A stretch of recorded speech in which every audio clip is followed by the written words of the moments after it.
जी और कृष्ण दोनों दोस्त थे। बड़े हुए, दोनों का विवाह हुआ। कृष्ण भगवान थे, पर बचपन में तो वो भगवान की तरह रहते नहीं थे। एक साधारण व्यक्ति की तरह स्कूल में पढ़ाई किया उन्होंने, सांदीपनि मुनि के आश्रम में साधारण बच्चे की तरह। ये बात अलग थी कि कृष्ण भगवान सब कुछ बहुत जल्दी सीख गए। उनको ऐसा नहीं, बाकी बच्चों की तरह बहुत समय लगा सीखने में। पर सुदामा, जो विप्र सुदामा थे, वो भी बहुत होशियार थे, पढ़ने लिखने में, हर चीज में बहुत अच्छे थे। और ब्राह्मण थे तो ब्राह्मण वाले कर्तव्य भी करते थे, ब्राह्मण के गुण भी थे उनके अंदर। तो ब्राह्मणों का क्या कर्तव्य है? ब्राह्मणों का कर्तव्य नौकरी करना, बिजनेस करना, खेती करना, ये सब नहीं है। ब्राह्मणों का कर्तव्य है शास्त्रों को पढ़ना, उसको दूसरों को सिखाना। पठन पाठन यजन याजन, यही ब्राह्मण का कर्तव्य है। बीड़ी पीना, सिगरेट पीना, तंबाकू पीना, नॉनवेज खाना, ये सब ब्राह्मण के कार्य नहीं है। जो ये सब कार्य करते हैं वो सिर्फ जन्म से ब्राह्मण है। शरीर है ब्राह्मण वाला, लेकिन कार्य ब्राह्मण वाला वो नहीं कर रहे। और आजकल समाज में बहुत सारे ब्राह्मण ऐसे हैं जो ये सब करते हैं, कोई भी नियम का पालन नहीं करते। तो ब्राह्मण, क्षत्रिय, वैश्य और शूद्र जो होते हैं, चार जातियां जो होती हैं, ये जन्म से तो होती है एक जाति। ब्राह्मण के घर में जन्म हुआ तो ब्राह्मण शरीर, क्षत्रिय के घर में हुआ तो क्षत्रिय शरीर, वैश्य के घर में जन्म हुआ तो वैश्य शरीर, और शूद्र के घर में जन्म हुआ तो शूद्र शरीर। पर उसके बाद वर्णाश्रम धर्म जो भगवान ने स्वयं बनाया है, उसके अनुसार हमें अपने कार्य भी करने होंगे और वो गुण भी अर्जित करना होगा। तो ब्राह्मण का कार्य है पठन पाठन यजन याजन। सुदामा विप्र पक्का ब्राह्मण थे और शास्त्रों को पढ़ते थे, शास्त्रों का ज्ञान दूसरों को देते थे, और भिक्षा मांग करके वो लोग गुजारा करते थे। क्योंकि बिजनेस करते नहीं है, नौकरी नहीं करते, बिजनेस नहीं करते। यदि यजमान कुछ नहीं दिए तो अंत में क्या करना पड़ेगा? कुछ मांगना पड़ेगा किसी से, भिक्षा। तो इसीलिए बहुत बहुत बहुत ज्यादा गरीब थे। इतने ज्यादा गरीब थे कि हड्डियां निकली हुई थी, खाने के लिए घर में कुछ नहीं था, बच्चे भी भूखे, पत्नी भी भूखी, न गहना, न जेवर, न कपड़ा, न लत्ता, सब कंगाल। पर इसके बावजूद भी उनका भागवतम और भगवत गीता, शास्त्रों का अध्ययन, पढ़ना लिखना, माला जप, पूजा पाठ वो चालू था। पत्नी थी परेशान कि ऐसे कैसे घर चलेगा, बच्चे भूखे रहेंगे तो घर कैसे चलेगा। घर चलाने का मतलब, विवाह किया तो क्या करना पड़ेगा? पत्नी और बच्चे को खिलाने का, शादी ब्याह करने का, सब पालन पोषण करने का तो जिम्मेदारी लेना पड़ेगा, ऐसे तो चलेगा नहीं। तो सुदामा विप्र की पत्नी, पता चल गया उसको कि हमारे पति का एक दोस्त है जो है राजा, उसका नाम है कृष्ण, और वो इतनी बड़ी द्वारका नगरी के राजा हैं। अब जैसे ही पता चला, पीछे पड़ गई सुदामा के। जब आपके मित्र इतने पैसे वाले हैं और आप एकदम अच्छे मित्र हैं, घनिष्ठ मित्र हैं, तो आप क्यों नहीं जाते हैं, उनको क्यों नहीं बोलते हैं हमारी थोड़ी मदद करें? और अगर आप जाएंगे तो जरूर वो मदद करेंगे, क्योंकि मैंने सुना है कि कृष्ण बहुत अच्छे हैं, तो आप जाइए। तो सुदामा विप्र जाना नहीं चाहते थे, क्योंकि स्वाभिमान को ठेस पहुंचती है। हेल्प मांगना किसी से बहुत बड़ी बात है, साधारण मनुष्य जा सकता है, लेकिन जो स्वाभिमानी है उसको लगता है कि नहीं, हम जैसे भी हैं ठीक है, भगवान की मर्जी। क्योंकि वो भगवान का भक्त थे, तो उनको लगता था भगवान हमको गरीब बना है तो गरीब ही ठीक है। पर जब माता ने बहुत बार बोला तो सुदामा जी सोचे, चलो शायद भगवान की यही इच्छा, उनका दर्शन भी हो जाएगा और मेरी पत्नी जो चाह रही है वो भी हो जाएगा। अर्थात मैं बोलूंगा कि हाँ मैं गया था, तुमने कहा तो मैं गया। तो उन्होंने कहा कि ठीक है,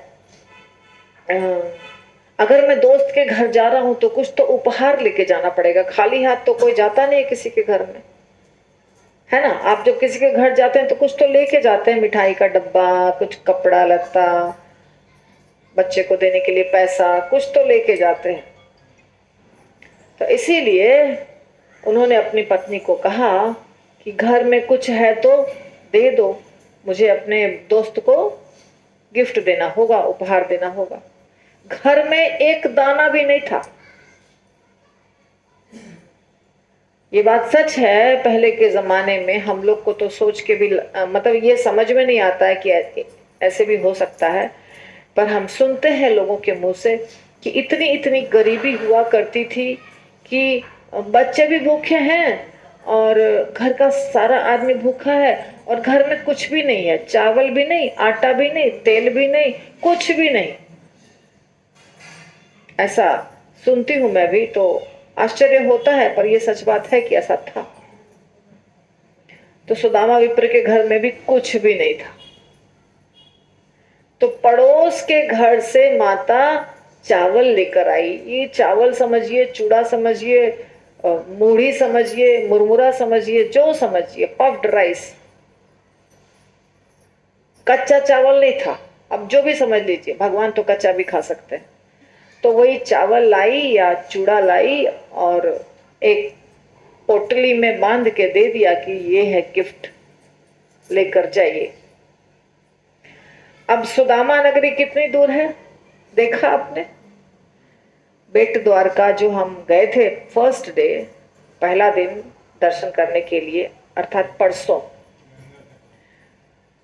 वो वहां पे कृष्ण रहते थे। वो थी द्वारका नगरी। द्वारका नगरी वही थी जो भगवान ने बसाया था समुद्र के अंदर जाके। बेट का मतलब होता है, गुजराती शब्द है, बेट का मतलब होता है द्वीप, आइलैंड। द्वीप किसको कहते हैं? जिसके चारों तरफ पानी हो, बीच में वो मिट्टी हो, उसको कहते हैं द्वीप। तो भगवान ने वैसा ही बनाया था, एक समुद्र के अंदर द्वीप जैसा बना के, और उसमें बहुत सारे महल बना दिए थे। उनको बहुत बड़ा बनाना था, तो उतनी बड़ी जगह धरती पर तो है नहीं खाली, तो उन्होंने क्या किया, समुद्र के अंदर ही पूरा बना दिया। अंदर मतलब पानी के अंदर नहीं, उसके अंदर द्वीप बना के और वहां पे नगरी बसा दी। विश्वकर्मा जी के सहायता से, अर्थात विश्वकर्मा जी को बोला, उन्होंने बना दिया। अब वो जो अभी छोटा सा दिखता है, जो हम लोग दर्शन करके आए, वही काफी बड़ा था। तो उसी स्थान पर भगवान रहते थे 16,108 पत्नियों के साथ। तो ऐसा नहीं होता है कि राजा के यहाँ जाना हो तो आप सीधा सीधा घुस जाएंगे उनके राज्य में, ये संभव नहीं है। राजा के यहाँ बहुत सारे सिपाही होते हैं, संतरी मंत्री, कार्य करने वाले, बहुत बड़ा गेट होता है। और पहले के जमाने में बहुत और खाई होता था, कुआं होता था, पानी होता था, आग होती थी। ये जो रावण था और ऐसे प्रकार के बहुत सारे असुर थे, वो लोग मूर राक्षस, और भगवान ने जिसका वध किया था एक और राक्षस था, वो इतना बड़ा बना के रखा था, वही नरकासुर, इतना बड़ा बना के रखा था कि वहां पहुंचने के लिए, जो पहुंचने के लिए कोशिश करेगा वो बीच में ही मर जाएगा। इतना प्रोटेक्शन। रावण ने भी ऐसे ही बना के रखा था। रावण की लंका भी ऐसी ही थी। हनुमान जी गए तो उसको राक्षसी से लड़ाई करना पड़ा था। तो पहले खाई कुआं ऐसे बहुत सारा चीज होता है। अंदर में भगवान की नगरी होती है और उसके अंदर में सेंटर में भगवान का महल होता है, भगवान यानी राजा का। तो भगवान कृष्ण का भी ऐसे ही था, बाहर बहुत सारे दरवाजे, पहरेदार सब, फिर अंदर जाकर के भगवान की नगरी, और उसके अंदर 16,108 महल कम से कम भगवान के लिए, और बाकी जो मंत्री संतरी उनके लिए अलग। तो सुदामा जी को घुसना बहुत मुश्किल था। क्यों घुसना मुश्किल था?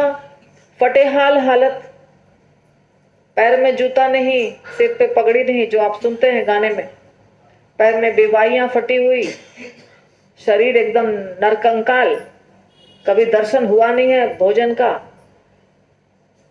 तन पे कपड़ा फटा हुआ, और नंगे पांव कहां से आए? पोरबंदर से बेट द्वारका। कितनी दूरी पे है देखा ना, कल हम लोग गए थे। तो पोरबंदर, जहां पे आपने सुदामा नगरी देखा ना, वहां से यहां तक पैदल आना था उनको, तो पैदल आए थे। घुसने में बहुत तकलीफ हुई, लेकिन कोई दूसरे ब्राह्मण की सहायता से प्रवेश पा लिया। ब्राह्मण थे, रिश्ते नाते में कोई लगता होगा, उसके सहायता से प्रवेश पा लिया। और जब प्रवेश पाए तो पहला जो महल था वो रुक्मिणी माता का ही महल था, भगवान कृष्ण और रुक्मिणी माता का महल था। तो वहां गए। वहां जाने के बाद खबर पहुंची, खबर भेजा पहले। ऐसा तो नहीं हुआ कि आप महल के अंदर भगवान जहां है वहां घुस जाइएगा, तो पहले चौकीदार जो होता है उसको खबर भेजा कि सुदामा है मेरा नाम और कृष्ण का मैं दोस्त हूं, जाके बता दो। अरे द्वारपालों, कन्हैया से कह दो कि दर पे सुदामा गरीब आया है। ठीक यही इसी तरह जैसे ही भगवान ने सुदामा का नाम सुना, अब घर में आदमी रिलैक्स्ड होके रहता है ना, तो भगवान भी रिलैक्स्ड थे। मुकुट मुकुट श्रृंगार करके तो नहीं बैठे थे। तो उनकी जो उत्तरीय होती है, उत्तरीय यानी गमछा जो आप पहनते हैं, गमछा, उसको उत्तरीय कहते हैं। पर भगवान का तो सिल्क का होगा ना, एकदम चकाचक। हमारा सिंपल 100-200 रुपए वाला गमछा होता है। तो भगवान का उत्तरीय भी गिर पड़ा। मुकुट मुकुट तो कुछ पहने नहीं, चप्पल भी नहीं पहने, और दौड़ गए। किससे? दोस्त से मिलने के लिए।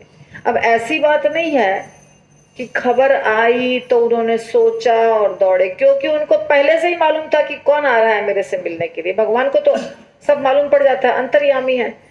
तो जब हम कोशिश करते हैं कि मुझे द्वारका जाना है, आप झारखंड में बैठे हैं और वहां आपके दिमाग में प्लान बना, केदार ने बोला है द्वारका की यात्रा है, 11,000 रुपया है, वृंदावन द्वारका मिला के 11,000 ही लिया है ना, कितना लिया? तो कहाँ से जुगाड़ लगाएंगे? जाने की तो इच्छा बहुत है, हृदय में बहुत इच्छा है, दर्शन करना है भगवान का। कहाँ से आएगा, कहाँ से आएगा? छटपट छटपट, पति को बोलूं, पिता को बोलूं, बेटा को बोलूं, बहू को बोलूं, ये सब आपके दिमाग में चलने लगता है। जब आपके दिमाग में ये सब चलने लगता है और हृदय में इच्छा बहुत जागृत होती है, भगवान पकड़ लेते हैं, इस भक्त को मुझे लाना है। और कैसे लाना है, अब ये मेरा कार्य है।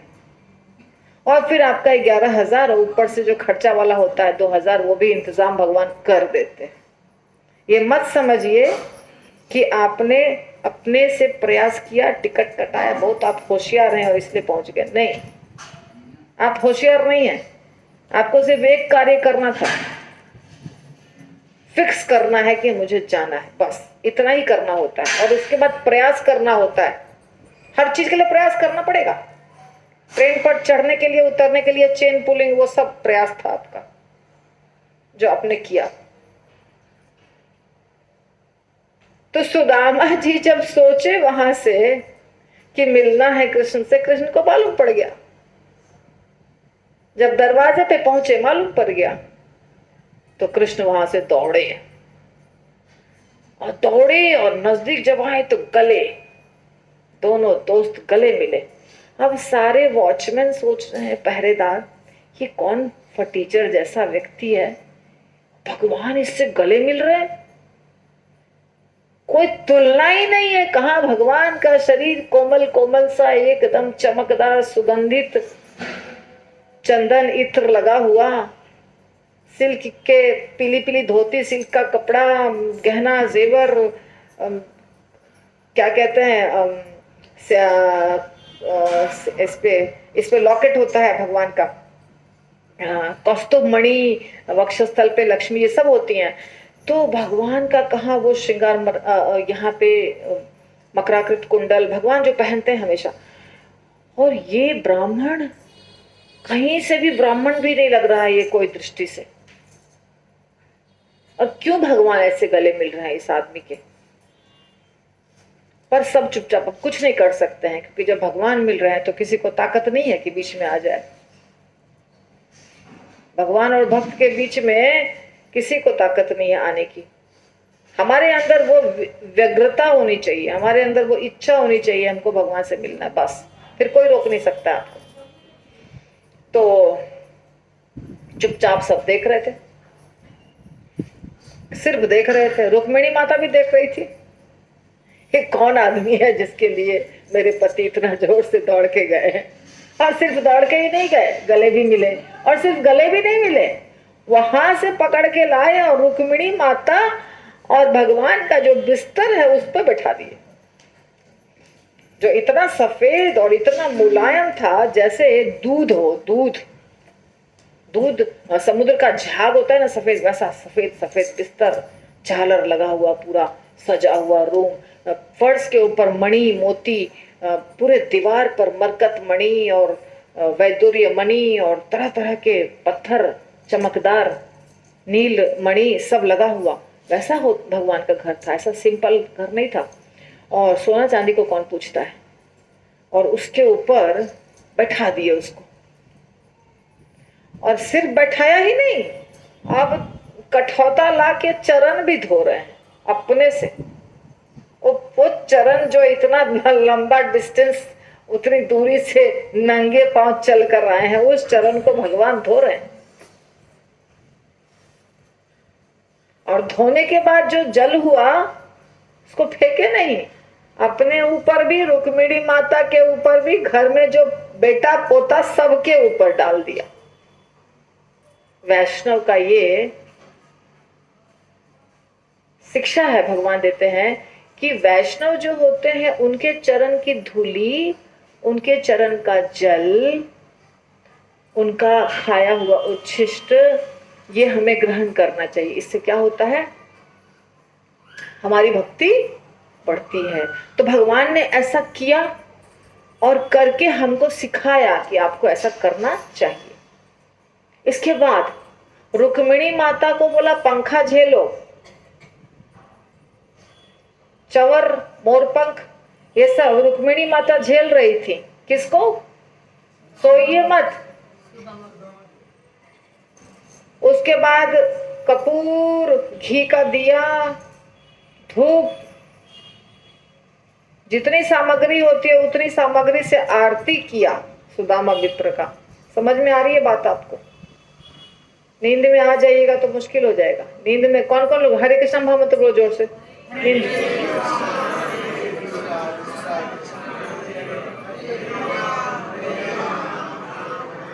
नींद खुली? जो सोया सो, जो जागा सो। तो सोइए मत, सोएंगे तो गाड़ी निकल जाएगी, सोते रह जाइएगा। दूसरे लोग भगवत धाम चले जाएंगे, आप सोते रह जाइएगा। तो भगवान ने चरण पखारा, आरती की और खूब स्वादिष्ट पकवान खाने के लिए दिया, नए वस्त्र पहनने के लिए दिया, सब कुछ किया, खूब स्वागत किया, नहाने के लिए दिया, सब जो एकदम अच्छा सुगंधित जल से नहाने दिया। तो इतना सब कुछ, भगवान का ही घर था तो कितनी सारी सुविधा होगी आप सोच लीजिए। वो सारी फर्स्ट क्लास सुविधा दी। फिर बातें किए, दोनों मित्र मिलकर के खूब अच्छी अच्छी बातें की। और इसके बीच में कृष्ण ने पूछा, मेरी भाभी ने तो जरूर मेरे लिए कुछ दिया होगा, क्या दिया है बताओ। भगवान को तो पता था, लेकिन नाटक, लीला, हमें शिक्षा देने के लिए। पत्रम पुष्पम फलम तोयम यो मे भक्त्या प्रयच्छति तदहम भक्ति उपरितम अश्नामि प्रेतात्मनः। तो सुदामा जी तो नहीं चाह रहे थे, अब इतना बड़ा ऐश्वर्य देखा तो लगता है कि हम यहाँ का तो इनके चरण के धूल के पास भी नहीं है, हम किस मुंह से दिखाएंगे गिफ्ट। तो पोटली को कांख में दबाए हुए छुपाए हुए पीछे जा रहे हैं कि नहीं नहीं कुछ नहीं दिया है, कुछ नहीं दिया। अब भगवान छीन करके निकाल लिया। सिर्फ निकाला नहीं, खोला भी। अरे इतना स्वादिष्ट चीज, मेरी भाभी ने इतना स्वादिष्ट पदार्थ दिया और तुम छुपा रहे थे। और एक मुट्ठी मुंह में डाल लिया। जैसे एक मुट्ठी डाला तृप्त हो गए भगवान। प्यार से जब आप भगवान को कुछ भी देते हैं, भगवान को वो तृप्त करता है। प्यार होना चाहिए उसके अंदर, श्रद्धा। क्या कहते हैं भगवान? यो मे भक्तया प्रयच्छति, पत्रम पुष्पम फलम तोयम यो मे भक्तया प्रयच्छति तदहम भक्ति उपरितम अश्नामी प्रयतात्मना। दुर्योधन का मेवा त्यागो साग विदुर घर खाई, सबसे ऊंची प्रेम सगाई। तो दुर्योधन ने 56 भोग बनाया और विदुर जी ने केवल साग रोटी बनाया, और भगवान ने क्या ग्रहण किया? साग रोटी। तो भगवान बड़े संतुष्ट होकर के उस मुरमुरा को, चूड़ा को खा लिया। और जैसे संतुष्ट हो गए भगवान आपके किसी कार्य से, आपके किसी उपहार से, तो वो कृपा बरसा देंगे आपके ऊपर। रुक्मिणी माता ने देख लिया कि ये तो कृपा बरसा दिए हैं एक मुट्ठी खाकर। फिर दूसरी मुट्ठी जब खाने वाले थे, रुक्मिणी माता ने हाथ पकड़ लिया, अब नहीं खाइए, अब खाएंगे तो बहुत मुश्किल हो जाएगी। नहीं, श्रीमद् भागवतम में जो है मैं वही बता रही हूँ। एक ही मुट्ठी खाए और दूसरी मुट्ठी में पकड़ लिया। तो अब ये चीज तो दिखाई सिर्फ इतना ही दे रहा है, कुछ दिखाई दे नहीं रहा है। सुदामा जी बेचारे रात भर बात किए अपने दोस्त से, सुबह हुई, उनको हिम्मत नहीं हुई बोलने की कि मेरी पत्नी ने ये सब बोला है। वो चले गए, सोचे कि मेरे दोस्त ने तो मुझे कुछ दिया नहीं, अब मैं अपने पत्नी को जाके क्या बोलूंगा, ऐसा सोच रहे हैं। लेकिन ये तो बहुत अच्छा हुआ कि मेरे दोस्त मेरे से मिले, हमें बहुत आनंद आया, पुरानी बातें याद आई, सब कुछ। तो फिर चले गए। अब ये घटना कहाँ घटी? जहां, हाँ ये घटना घटी यहाँ पे। पर मैं जो कल वाली बात बता रही हूँ वो घटना कब घटेगी, अभी आगे घटेगी। ये घटना घट गई जो हम फर्स्ट डे, पहला दिन जो हमने दर्शन लिया था उस जगह पर, बेट द्वारका पे। और अभी जो कल जो आपने दर्शन लिया वो अभी लीला के थोड़ा सा आगे। तो सुदामा जी निकले, चले अपने घर की तरफ, फिर पैदल जाते, क्योंकि भगवान ने कुछ भी नहीं दिया उनके हाथ में, एक सोने का सिक्का ही दे देते, कुछ भी नहीं दिया। सुदामा जी गए, परीक्षा लेते हैं भगवान बहुत जबरदस्त। सुदामा जी गए, तो जब वो घर के नजदीक पहुंचे, अब ये वही जगह है जहां आप कल गए थे। तो घर के, अवंतीपुर नाम था शायद उनके नगरी का, अवंतीपुर था शायद नाम, कुछ नाम अवंतीपुर ही था ना। तो जब वो अवंतीपुर पहुंचे तो देखे कि मेरी कुटिया को कहाँ तोड़ ताड़ के फेंक दिया, यहाँ तो कुटिया है ही नहीं जहां मेरी कुटिया थी, ये क्या हो गया। एक तो कुटिया थी सिर छिपाने की, वो भी गायब है। टेंशन आ गया सुदामा जी को, अब मैं कहाँ ढूंढूं अपने पत्नी और बच्चों को, क्योंकि मेरी जो कुटिया थी वो भी कहाँ चली गई पता नहीं चल रहा है। वहां पे महल खड़ा हो गया था, बड़ा अच्छा सा शानदार महल, और उसमें बहुत सारे सिपाही हैं, नौकर चाकर सब दिखाई दे रहे हैं। तो सुदामा जी वहीं खड़े थे और सोच रहे थे कि अब मैं क्या करूं, अब मुझे क्या करना चाहिए, मेरी पत्नी कहाँ गई, कहाँ ढूंढे उसको। तब नौकर चाकर ने जाकर बता दिया। सुदामा जी तो वैसे ही दिख रहे थे जैसे पहले दिख रहे थे, कोई परिवर्तन हुआ नहीं था कि आए हैं आपके पति। जाके बता दिया उनको, सुदामा की पत्नी को, महल में थी सुदामा की पत्नी। तो वो दौड़े दौड़े आई अपने पति से मिलने और उनको घर लेके। अब अपनी पत्नी को देखकर पहचाने भी नहीं, इस इतना सुंदर और गहने जेवर पहन के खड़ी थी पत्नी। फिर इनको ले गए, पत्नी लेके गई और बताया कि ये सब आपके दोस्त ने भेजा है, मतलब आपके दोस्त की कृपा से हुआ है। सुदामा जी ने सोचा हमने तो कुछ मांगा नहीं था, ये कैसे हो गया।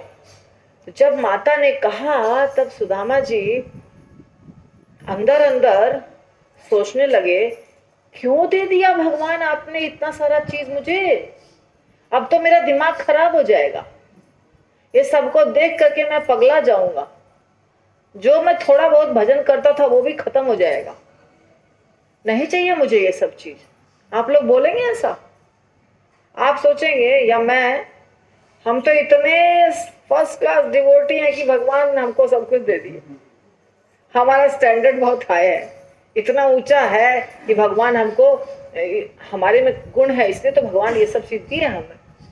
पर ऐसा नहीं सोचा सुदामा ने। सुदामा ने क्या सोचा कि ये आने से मेरी भक्ति नष्ट हो जाएगी, तो प्रार्थना किया भगवान से, नहीं चाहिए आपका कोई चीज, हमको हमें कुछ मत दीजिए, क्योंकि हम नहीं चाहते हैं आपके चरण कमल को भूलना। तो भगवान ने आशीर्वाद दिया, नहीं कुछ नहीं भूलोगे तुम अभी भी भक्ति रहोगे, अच्छे ही भक्त रहोगे। तो जाकर के ये जो महल उनका बना वो कहाँ बना, वही अवंतीपुर में, सुदामा नगरी, जो आपने आज देखा, कल देखा, वो सुदामा नगरी बस गई। बहुत, जो झोपड़ी थी वो बहुत बड़ी नगरी हो गई, बड़ा सा महल, उसमें नौकर चाकर, पहरेदार, गहना जेवर, सब कुछ। तो उसका नाम हो गया सुदामा नगरी, क्योंकि वो सुदामा जी के गांव में ही हुआ और सुदामा बहुत प्रसिद्ध भक्त बन गए। तो इस दोनों जगह की कथा हो गई। एक थोड़ी सी कथा बेट द्वारका की थोड़ी सी हुई, लेकिन सुदामा जी की हो गई ज्यादा। तो इसका दर्शन आपने कल किया था, और ये सेकंड नंबर दर्शन था कल का, और थर्ड नंबर दर्शन था भालका तीर्थ का। तो भालका तीर्थ वो स्थान है। तो ये कथा से हम क्या समझते हैं, सुदामा जी की कथा से हम क्या शिक्षा प्राप्त करते हैं, कि हमें धन के लोभ से अपने भक्ति को कॉम्प्रोमाइज नहीं करना चाहिए, कि हमको धन प्राप्त हो इसीलिए हम धन के लिए कुछ करें। सुदामा जी ने धन प्राप्त करने के लिए कुछ भी नहीं किया, भगवान ने दे दिया तो भी उससे वो आसक्त नहीं हुए, धन से आसक्त नहीं हुए। तो ऐसा हमें भी करना है कि हमें धन से आसक्त नहीं होना है। धन से आसक्त होंगे तो क्या हो जाएगा, उसमें फंस जाएंगे, भक्ति रह जाएगी अधूरी और हम धन में फंस जाएंगे। तो ये भी है। और इसके बाद जो छोटा या बड़ा, गरीब या अमीर, कोई भी भक्त हो, उसके पास जो सामर्थ्य है उसके अनुसार कुछ न कुछ भगवान को देना चाहिए। भगवान को कुछ ना कुछ हुंडी में उनके डालना चाहिए। अभी आप वृंदावन जाएंगे या यहाँ हैं, इस मंदिर में भी, कहीं भी आपको थोड़ा थोड़ा जितना संभव है उतना देना चाहिए भगवान को। देने से घटता नहीं है, घटता है? सुदामा जी का घटा, हमारा भी नहीं घटेगा। और वैसे भी सब कुछ किसका है, भगवान का ही।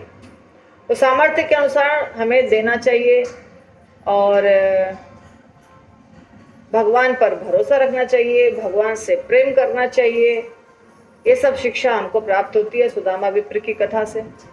भालक तीर्थ जो है वो स्थान जहाँ भगवान के चरण कमल पे तीर लगा था। भगवान जब यहाँ आए थे तो भगवान अपने पार्षदों के साथ ये धरती पर आकर लीला किए। लीला ऐसी हुई कि असुरों का वध करना था तो असुरों का वध किया उन्होंने। जब सारे असुरों का वध हो गया तो उन्हें लगा कि अब तो बाकी सारे असुरों का तो वध कर दिया, लेकिन मेरे जो बच्चे हैं घर के वो तो बहुत बलशाली हैं, मेरे पुत्र हैं, है ना। भगवान के पुत्र तो भगवान जैसे ही होंगे ना, शक्ति में, सुंदरता में, दिमाग में। तो भगवान के 16,108 रानियां, उन सब के 10-10 पुत्र, 10-10 तो कितने हो गए?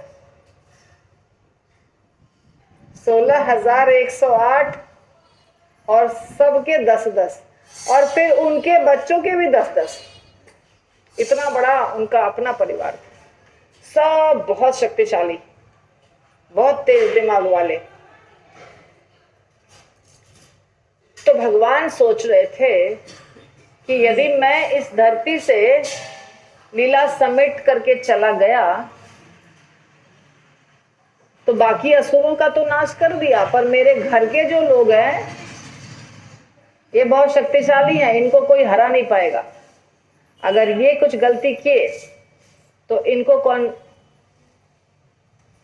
इनको संभालेगा, या कौन इनको कंट्रोल करेगा, या कौन इनको दबाएगा।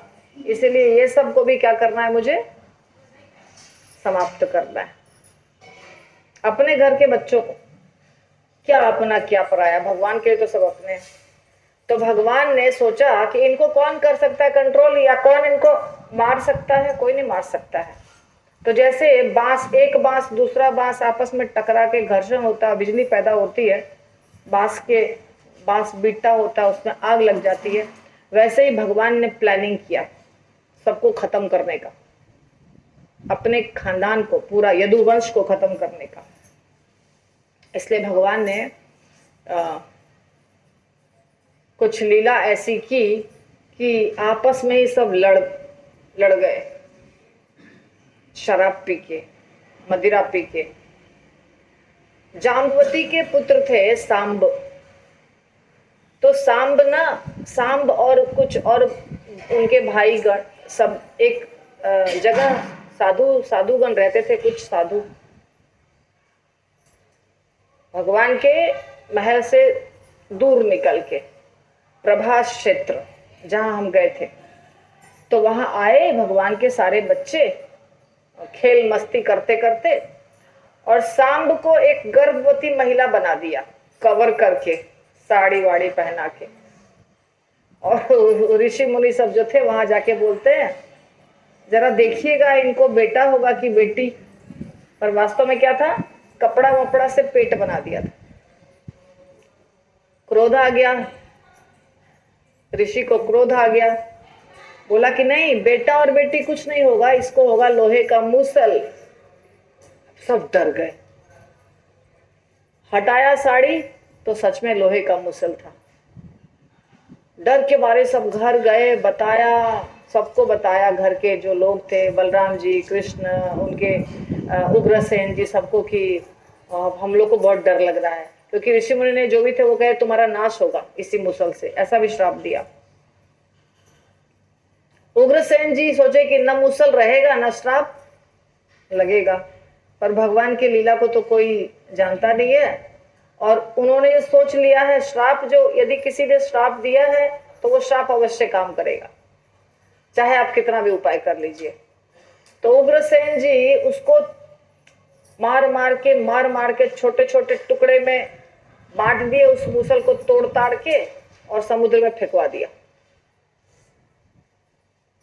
तो उस मूसल के टुकड़े में से एक जो बड़ा टुकड़ा था उसको एक मछली खा गई, और छोटे छोटे जो टुकड़े थे वो सब समुद्र से तट पे आ गए। उसमें से एक घास होता है, बहुत नरकट बोलते हैं उसको, नरकट, आप गांव के हैं, नाम जानते हैं नरकट?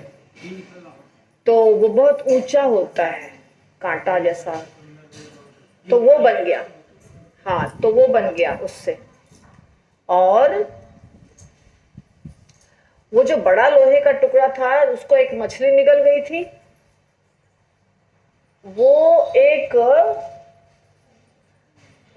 जो तीर चलाने वाला होता है ना, बहेलिया, या जो समझिए जो जाति होती है, वो जाति का व्यक्ति मछली का पेट काटा तो उसको मिला, उसको लगा ये तो बहुत सुंदर है, तो उसने उसको अपने तीर के नोक में लगा लिया कि ये इससे बहुत अच्छा तीर मारने में बहुत अच्छा काम करेगा, ये बहुत सुंदर लोहा का टुकड़ा है, लगा लिया।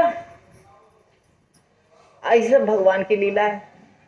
तो उधर क्या हुआ कि सब जो थे भगवान के पुत्र पौत्र, वो सब शराब वराब पी लिए, आपस में ही लड़ाई करना शुरू कर दिए, और वो जो जम गया था घास, उससे उठा उठा करके पटक पटक करके एक दूसरे को मार के सब खत्म हो गए, अपने आप मर मर के खत्म हो गए, लड़ झगड़ के। भगवान वही जगह जहां आप गए थे कल, वहां एक पीपल का पेड़ था, वहां बैठे थे अपना, एक जैसे अभी एक पैर नीचे रखे, एक पैर के ऊपर पैर रखे, तो ये जो तलवा है ना, सुंदर लाल लाल भगवान का तलवा था। तो वो बहेलिया, तीर मारने वाला बहेलिया समझिए, या जो भी पता नहीं कौन सी जाति होती, भील, कोई भी ऐसी जाति जो जानवर वगैरह को मारती है, उसको लगा कि हिरन है, हिरन, और हिरन का लाल लाल सुंदर सा शरीर है, मुख है, ऐसा सोच के दूर से उसने तीर मारा, बहुत दूर से तीर लगा भगवान को। जब वो नजदीक आया, उसको लगा अरे बाप रे, मैंने क्या गलती कर दी, ये तो भगवान को तीर लग गया। भगवान को बहुत लोग भगवान मानते थे, कुछ लोग नहीं मानते थे। अगर किसी इंसान को भी लगा तो भी दुख की बात है, क्योंकि मार तो रहा था वो हिरन को। आकर क्षमा मांगने लगा कि भगवान मेरे से गलती हो गई, मैं तो हिरन समझ के मारा था, ये वो। भगवान ने बोला कि तुमसे कोई गलती नहीं हुई है, ये मेरी ही योजना है, ये मेरी योजना थी कि तुम मुझे तीर मारो। तो इस प्रकार तीर मारा और भगवान ने शरीर त्यागा। ये वही जगह है प्रभास क्षेत्र, भालका तीर्थ। तो वो जो आपने कहा ना लेटे हैं भगवान, तो भगवान का आप ध्यान नहीं दिए, सामने में तीर लगा हुआ है उनके चरण कमल में। ये वही विग्रह बना है, वही लीला का विग्रह बना हुआ। पीपल का जो पेड़ था, कहते हैं उसी पीपल के पेड़ से अभी एक जो पेड़ दिखाई देता है ना सामने, वो उसी पीपल के पेड़ से दूसरा पेड़ बना है। जैसे होता है ना, उसका जड़ जाके दूसरा बन जाता है, वैसा वाला। हाँ, तो ये वही स्थान है जहाँ तीर लगा था।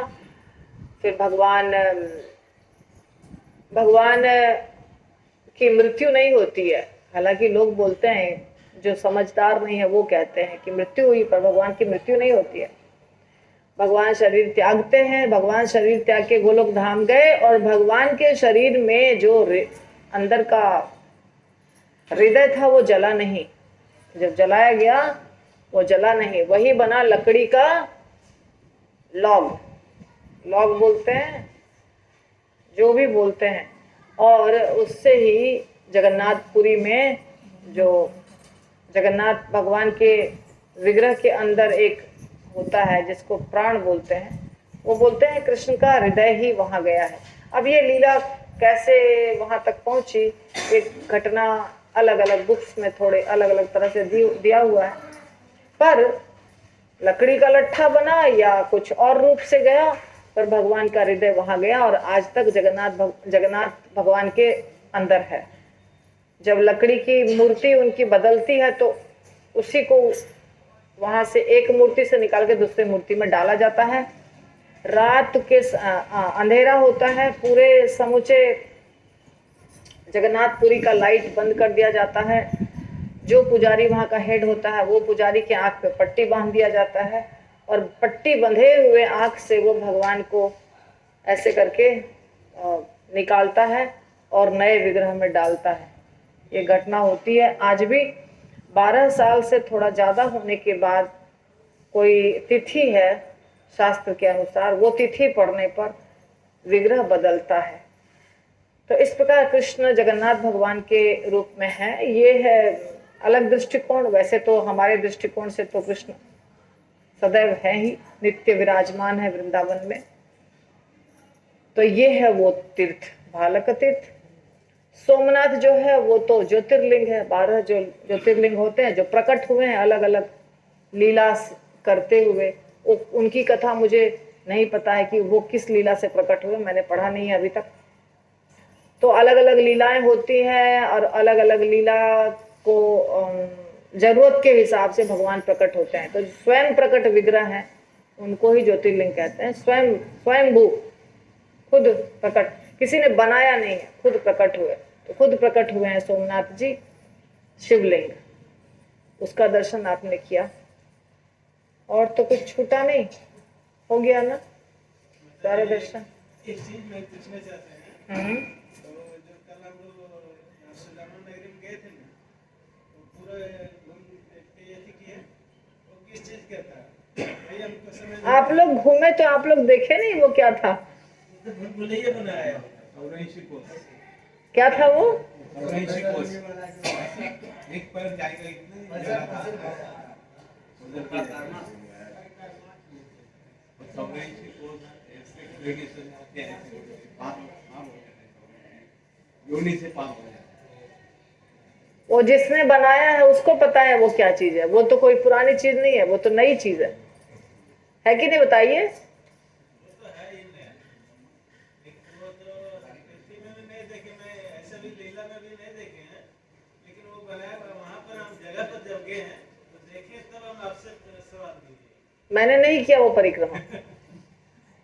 आप जब गेट से घुसते हैं ना, हाँ देखा मैंने भी देखा वो चीज। बाद में हाँ हाँ हाँ 84 लाख। तो उसका जिसने बनाया है उसको कथा मालूम होगी, क्योंकि वो भगवान के समय की नहीं है बात, सुदामा जी के समय की बात नहीं है। वो नया नया बना हुआ है, क्यों बनाया है उसके पीछे कुछ कथा होगी जो मुझे पता नहीं।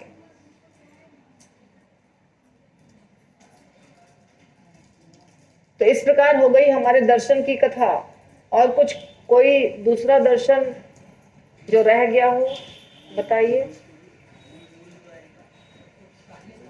वो तो मैंने कल ही बता दिया आपको। ये द्वारकाधीश है भगवान, जो भगवान के प्रपौत्र वज्रनाभ ने बनाया है। वज्रनाभ जो थे वो, अब देखिए भगवान ने अपने वंश को समाप्त किया पर थोड़े बहुत रह गए थे, 100% समाप्त नहीं हुए थे। वज्रनाभ थे, वज्रनाभ ने बहुत सारे विग्रह बनाए। ये मंदिर का भी निर्माण वज्रनाभ ने किया है, ऐसा हमने सुना है। तो ये जो है द्वारकाधीश भगवान वज्रनाभ भगवान के प्रपौत्र, यानी बेटा के बेटा के बेटा, उन्होंने बनवाया है। और बहुत ही ज्यादा सुंदर विग्रह है। आप दर्शन करके आए हैं भगवान के विग्रह का। मंदिर का निर्माण तो विश्वकर्मा जी ने किया है, विग्रह का निर्माण वज्रनाभ ने किया है शायद। मतलब शायद इसलिए कह रही हूँ कि विग्रह का निर्माण तो मंदिर का निर्माण तो विश्वकर्मा जी ने किया है। तो ये हैं द्वारकाधीश। द्वारकाधीश खुद प्रकट नहीं हुए हैं, उनको बनवाया गया है, पर आजकल का मनुष्य जो है वो नहीं बनवाया है। फिर ये जो सामने आप देखते हैं 52 सीढ़ियां हैं इसमें। टोटल सीढ़ियां कितनी है? 52। सामने गोमती नदी है, इधर समुद्र है, और समुद्र और गोमती नदी का संगम होता है। तो जब शाम के समय पानी बहुत ज्यादा आ जाता है, सुबह के समय पानी कम रहता है, आप चल करके पार जा सकते हैं। आज आप गए थे पार, शायद है ना, आप गए थे, पार किए थे। तो पार करके आपने दूसरा दर्शन किया, उधर जाके तैरता पत्थर वगैरह।